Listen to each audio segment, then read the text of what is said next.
Most gardeners wreck next year's harvest in winter and honestly don't even realize it.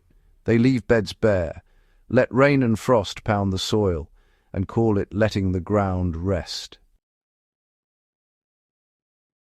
What actually happens is nutrient leaching, structure collapse, and, well, microbial death. By spring, they're forced to pour fertilizer into soil that can no longer hold it. Ancient growers knew this mistake well, and they solved it with a winter soil hack we quietly abandoned.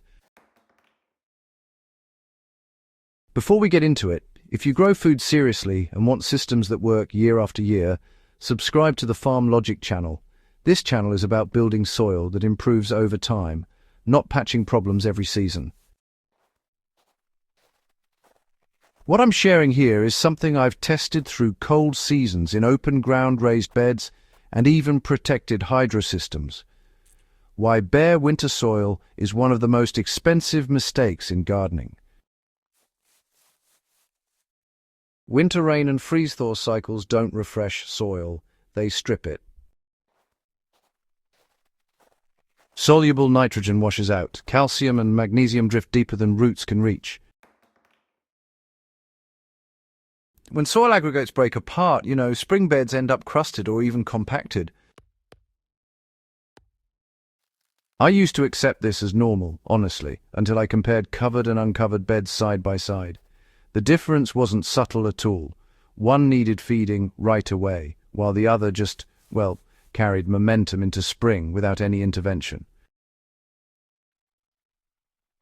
So, what did ancient growers do instead of leaving soil naked? They sealed it, not with plastic and not with thick piles of compost, but with a mineral carbon cap that actually locked nutrients in place while protecting the soil's biology. This showed up in multiple old systems. Wood ash, spreads charcoal fines, crushed stone mixed with organic residues, all applied before winter set in. The goal wasn't feeding plants, the goal was freezing the soil's nutrient balance in place until spring. Why organic mulch alone doesn't solve the winter problem. Organic mulch helps, but it breaks down at the wrong time. In wet winters it turns anaerobic. In cold climates, it insulates soil so well that microbial activity spikes briefly, then crashes. I've pulled back straw in early spring and found sour-smelling soil underneath that's lost nitrogen and stressed biology. Ancient systems always paired organic material with minerals to stabilize the process. What the forgotten winter soil hack actually is, it's a thin, buried mineral layer combined with stable carbon applied before winter rains begin. I use a mix of fine charcoal wood ash and crushed stone dust, or, sometimes sandy soil. I work it lightly into the top 5 to 8 centimeters of soil. This creates a buffering layer that, traps nutrients, moderates moisture movement, and actually prevents soil structure from collapsing under winter stress. So, here's how I apply it in a small backyard garden. Once the beds are cleared, I spread charged charcoal at roughly 1 to 2 liters per square meter. The charcoal is pre-soaked in compost tea or diluted urine at about 1 to 10 so it doesn't steal nitrogen. Over that I dust wood ash lightly, no more than a handful per square meter, to add potassium and raise cation exchange capacity without spiking pH.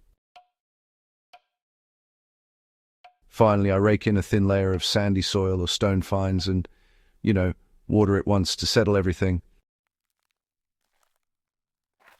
The bed looks almost untouched, but it's sealed. What this changes by the time spring arrives. Soil stays friable instead of crusted. Worm activity resumes earlier. Nitrogen levels remain stable instead of crashing. I've measured higher early season calcium availability in treated beds, which directly affects stem strength and fruit set later. Plants establish faster because roots don't hit compacted layers left behind by winter damage. So why do raised beds actually benefit even more from this than in-ground soil, you might wonder? Well, raised beds bleed nutrients faster, simply because gravity works against them. And, winter rain just flushes them clean. After I started using this winter cap method, my raised beds really stopped acting like sieves. Spring planting, honestly, went from damage control to just normal healthy growth.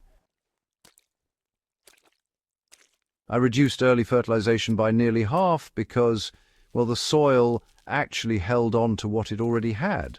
Now, you might be wondering how this works in milder climates without those hard freezes.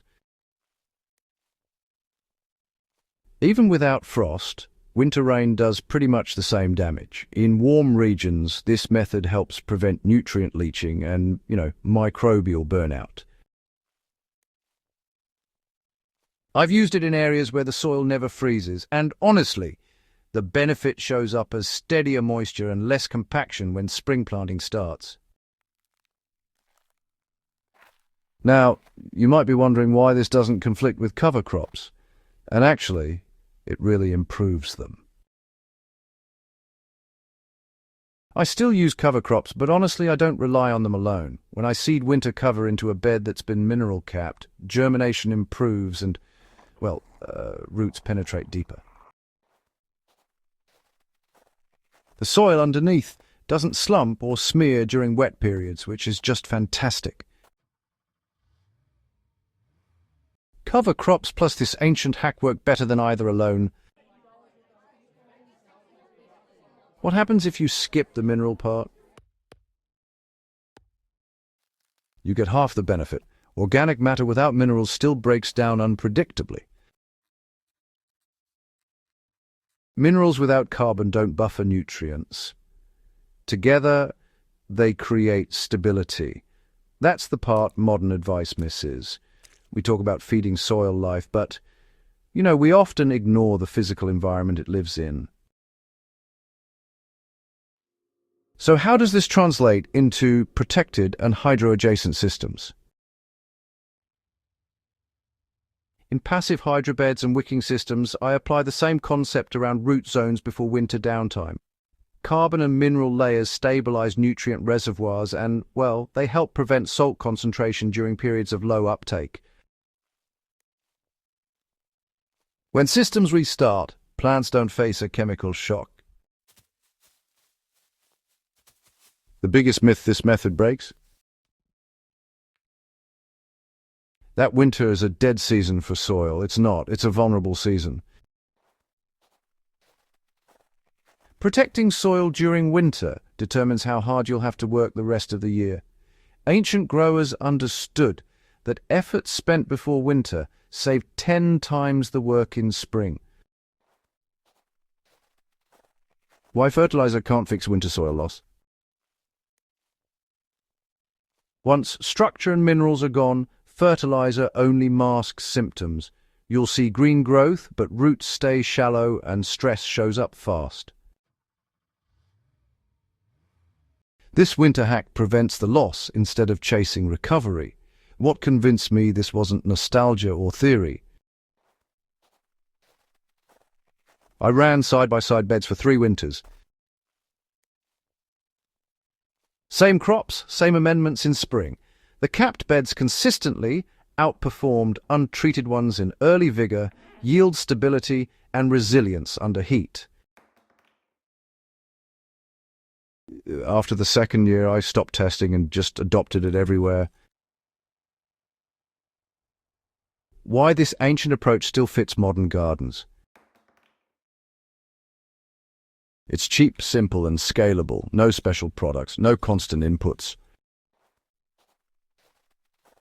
So, just understanding how soil behaves when plants are not there to protect it, that's really important. If this kind of practical, field-tested knowledge helps you grow better food with less effort, go ahead and subscribe to the Farm Logic channel. And share this video with someone who's still fighting depleted spring soil every year. Better harvests truly start in winter, long before seeds ever hit the ground.